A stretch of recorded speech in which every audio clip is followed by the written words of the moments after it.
ہم نے پہلے کبھی نہیں دیکھا۔ ماہی نے عجیب سی نظروں سے مجھے دیکھا اور عاشر سے بولی، اگر آپ یہیں کے رہنے والے ہیں تو ان درختوں سے جڑی نسل در نسل سنی جانے والی کہانی تو ضرور سنی ہوگی۔ رانی کو بڑا ڈر لگتا ہے اس بیری کے درخت سے۔ ماہی نے بیری کے درخت کی طرف اشارہ کرتے ہوئے کہا۔ عاشر نے چونک کر ماہی کو سوالیہ نظروں سے دیکھا اور کہا، رانی کون ہے؟ اور آپ لوگوں نے اپنے نام نہیں بتائے ابھی تک؟ ماہی نے جلدی سے جواب دیتے ہوئے کہا، میرا نام ماہی ہے اور یہ میری دوست رانی ہے۔ عاشر نے کہا، ہاں میں نے یہ کہانی سنی ہے، مگر میں اکثر یہاں آتا رہتا ہوں اور مجھے یہاں کچھ بھی ایسا نظر نہیں آیا۔ اور مجھے دیکھتے ہوئے عاشر نے کہا، رانی آپ خواہ میں اتنا ڈر رہی ہیں؟ میں نے اس سے کہا، مجھے ایسی جگہوں سے ڈر لگتا ہے جہاں جنات ہوں۔ میری بات سن کر عاشر کے چہرے پر ایک عجیب سی مسکراہٹ آئی۔ وہ بدستور اسی طرح مسکراتے ہوئے کہنے لگا، جنات بلا وجہ کسی کو کوئی نقصان نہیں پہنچاتے، جب تک کوئی انہیں نقصان نہ پہنچائے تب تک وہ کسی کا نام نہیں لیتے، اس لیے آپ کو اتنا خوف زدہ ہونے کی ضرورت نہیں ہے۔ میں نے بنا سوچے سمجھے سر ہلا دیا۔ نہ جانے مجھے کیا ہوتا جا رہا تھا، میں خود بھی اپنی کیفیت سمجھ نہیں پا رہی تھی۔ عاشر کو دیکھ کر میں اپنے دل میں اس کے لیے بے پناہ محبت محسوس کر رہی تھی۔ رانی نے مجھے جتاتی نظروں سے دیکھا، گویا وہ نظروں ہی نظروں میں کہہ رہی ہو کہ دیکھا میری بات سچ نکلی نا، تم ویسے ہی ڈر رہی تھی۔ عاشر نے مسکرا کر ہمیں اللہ حافظ کہا اور بیری کے درخت کی دوسری طرف سے جانے لگا۔ اسے جاتے دیکھ کر ہم بھی گاؤں کی طرف جانے والے راستے پر چلنے لگے۔ ماہی کے لبوں پر بار بار مسکان آ رہی تھی، وہ بات بے بات ہنس رہی تھی اور میں گمسم سی اس کی باتوں کا جواب ہوں ہاں میں دیتی جا رہی تھی۔ ماہی نے ہنستے ہوئے کہا، میں نے کہا تھا ادھر ایسا کچھ نہیں ہے، تم ویسے ہی ڈر رہی تھی۔ اس کی بات سن کر میں نے خاموشی سے سر ہلا دیا۔ اس رات نیند میری آنکھوں سے روٹ گئی۔ ماہی کی حالت دیکھ کر میں نے اندازہ لگا لیا تھا کہ وہ اس پر اسرار اجنبی کی محبت میں گرفتار ہو گئی تھی اور خود میرا بھی یہی حال تھا۔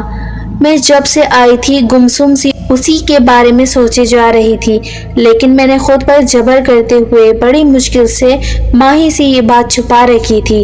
دوسری طرف عاشر کی باتوں سے بھی کچھ اندازہ نہیں ہوتا تھا کہ وہ ماہی کو پسند کرتا ہے یا نہیں۔ دل کی بے چینی بڑھی تو میں بستر سے اٹھ کر کھڑی ہو گئی۔ سخت سردی اور دسمبر کے مہینے میں بھی مجھے کمرے میں بے تحاشا گھٹن محسوس ہونے لگی۔ میں نے دروازہ کھولا اور باہر نکل گئی۔ سرد ہوا کے تیز جھونکے نے مجھے سر سے پاؤں تک کانپنے پر مجبور کر دیا۔ اچانک ہی مجھے اپنے پیچھے کسی کی موجودگی کا احساس ہوا۔